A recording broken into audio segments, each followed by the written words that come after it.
We spend trillions and trillions of dollars on NATO to defend other countries. And I always said, but if it ever comes time to defend us, they're not going to be there. Many of them would not be there.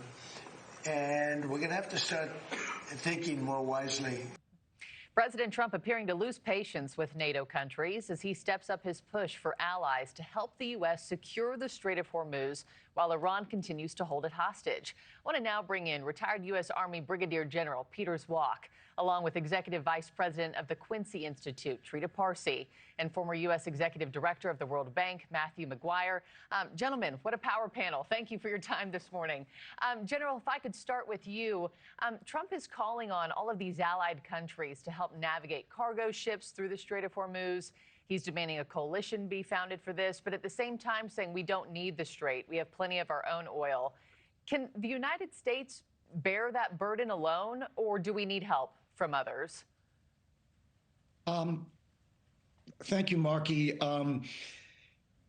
We've always been strongest when we have been shoulder to shoulder with our allies. And I don't know what happened to divide us this way, but I think that when there was discussion about them helping us earlier, we said basically we don't need your help. And that was just like a couple of weeks ago. And now we are in a situation where we've realized we do need our allies' help. And we're in this difficult place.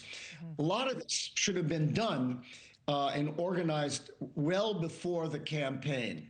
And never forget what President George Bush did to put the first Desert Storm coalition together and brought in a lot of allies, including the Russians back, several decades ago. Yeah. So we're going to have to work this. And this type of diplomacy shouldn't be done vocally and verbally across the airwaves. It should be in discussions, in meetings and all that. Yeah, we're going to have to figure it a way. And yes, Europe has a stake in this as well. Trita, let me, the general made mention there that this should have, maybe a coalition or, something to that effect should have happened before we even launched the attack. Do you agree with that? And could this coalition have been founded before we launched Operation Epic Fury, where you get with some of these other allied countries and say, okay, guys, the Strait's about to be in trouble? Or would that have thrown off the entire operation?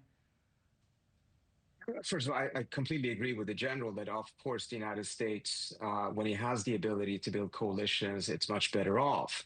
However, no such coalition, I think, would have been able to be built because there were no other countries except Israel and the United States that agreed with the idea that this war was a good idea.